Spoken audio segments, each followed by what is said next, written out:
আগে মানুষবাবু আমাদের সঙ্গে রয়েছেন। মানুষবাবু, যে অভিযোগগুলো সামনে আসছে, বাংলাদেশের যারা অন্তর্বর্তীকালীন সরকার এখনো পর্যন্ত রয়েছেন, অধিষ্ঠিত রয়েছেন, তারা কেউ দেখতে পাচ্ছেন না বাংলাদেশের বর্তমান পরিস্থিতি।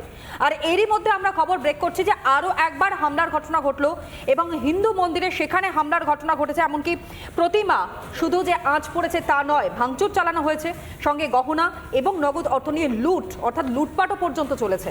এই বিষয়ে আপনাদের কাছে প্রতিক্রিয়া, মানে প্রথমে আমি প্রতিক্রিয়া নেব এবং তারপরে গোটা বিষয়টা নিয়ে আলোচনা যাব।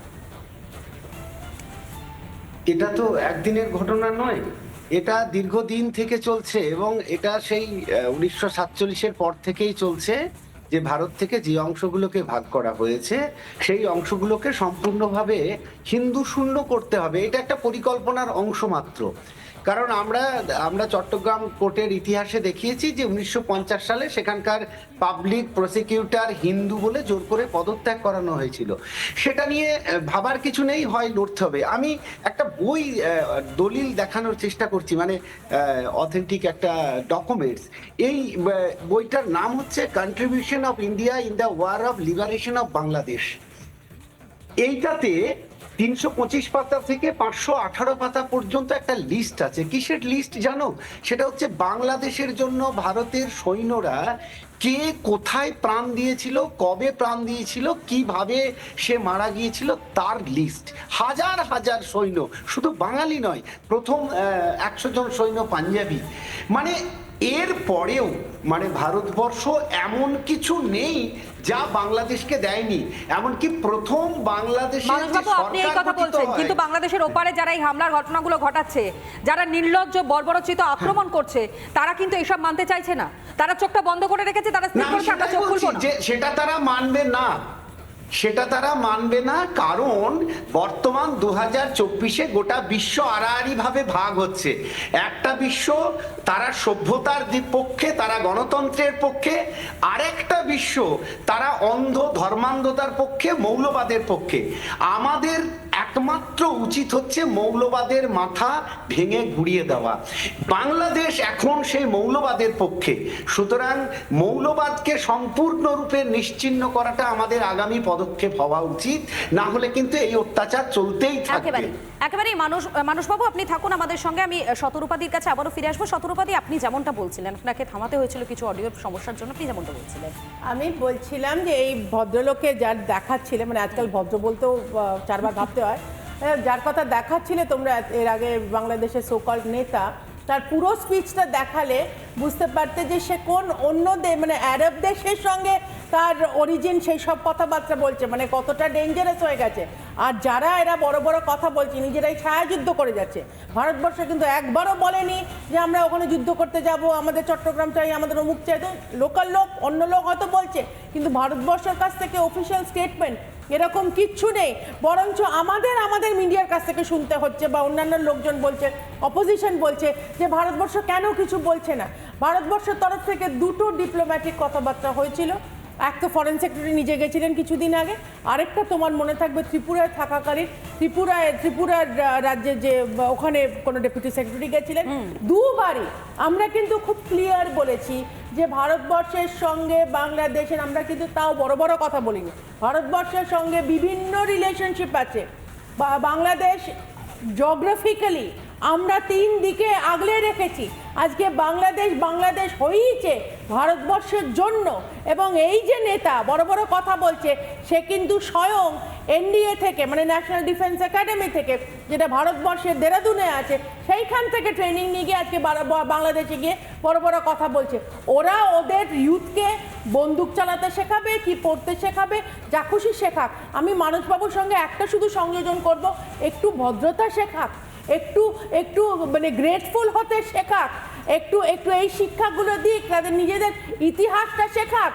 71-এর আগে কি হয়েছে, কিভাবে আমাদের এখান থেকে ভারত সরকার ইন্দিরা গান্ধীর আন্ডারে কিভাবে ট্রেনিং দিয়ে মুক্তিযোদ্ধা তৈরি করেছে। দিনের পর দিন ভারতীয় সেনা ক্ষয় হয়েছে, আমি বলবো আমাদের রিসোর্স ক্ষয় হয়েছে বাংলাদেশ তৈরি করার জন্য। এর সঙ্গে সঙ্গে আমি যে কংগ্রেসরা বড় বড় কথা বলে, কংগ্রেস, এখানকার কংগ্রেস, যে ইন্দিরা গান্ধী ছাড়া নাকি চলছিল না, সেই সময় ইন্দিরা গান্ধী করেছিল আমি একটা খুব বড় প্রশ্ন করতে চাই যে আজকে দেখে মনে হচ্ছে ইন্দিরা গান্ধীর কি আদৌ বাংলাদেশ আলাদা একটা দেশ তৈরি করা উচিত ছিল? সেই সময়ই তো আমাদের পুরোটা নিয়ে নেওয়া উচিত ছিল। এটা বিজেপির অফিসিয়াল স্ট্যান্ড নয়, এটা আমি ইতিহাসে এতদিন ধরে পড়ে এটা আমার ব্যক্তিগত সময় সবসময় মনে হয় আমাদের এরকম একটা ইসলামিক মৌলবাদী বাংলাদেশের সব মানুষ যে খারাপ তা তো নয়। বাংলা ভাষাভাষী মানুষজন তারা তো চেয়েছিলেন যে বাংলার সঙ্গে অর্থাৎ বাংলার সঙ্গে যে আত্মিক সম্পর্কটা রয়েছে সেটা থাক, সেটা বজায় থাক, বন্ধুত্বপূর্ণ সম্পর্ক বজায় থাক। যেই সম্পর্কটা এখনো পর্যন্ত বর্তমানে যে কেন্দ্রীয় সরকার রয়েছে তারাও চাইছেন যে বন্ধুত্বপূর্ণ একটা সহাবস্থান বজায় থাক।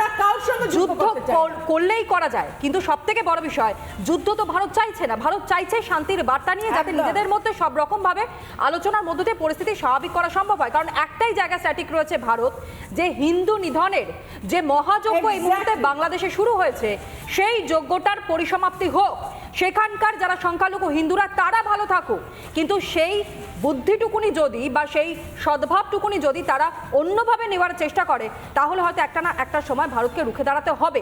আমি আসবো আলোচনায়, মানুষবাবুর কাছেও যাবো, কিন্তু তার আগে আরও একজনের বক্তব্য। ওই যে বলছিলাম না শুরুতেই, মধুকল্পিতা বলছিল যে একটা হাস্যকর পরিস্থিতির সৃষ্টি হয়েছে, কোথাও গিয়ে হাসির খোরাক হয়ে দাঁড়াচ্ছেন এই মুহূর্তে বাংলাদেশের যারা নেতারা বড় বড় ডায়লগ দিচ্ছেন, বড় বড় কথা বলছেন রাস্তায় দাঁড়িয়ে তাদের কথা। এইরকমই একজন নেতা যাকে সেখানকার নেতা বলা হয় অর্থাৎ তারেক রহমান, তিনি বলছেন যারা ভারতীয়রা রয়েছে তাদের লাত মেরে সেখান থেকে ভাগিয়ে দাও। সংস্কৃতি তাদের কি রয়েছে সেটা নিয়ে এখন বর্তমানে প্রশ্ন উঠে আসছে। আগে বক্তব্য শুনুন। মাঝে মাঝে বলি না 26 লাখ ভারতীয়, এগুলো কোথায়? একটা একটা করে ইন্ডিয়ানকে ধরে লাথি মেরে ইন্ডিয়ার সীমান্তে ঢুকাই দিয়ে আসতে হবে।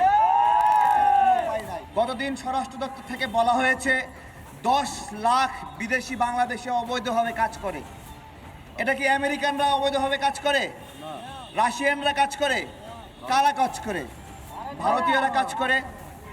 দেখেন 10 লাখ ভারতীয় বাংলাদেশে অবৈধভাবে কাজ করে, এর অর্থ কি?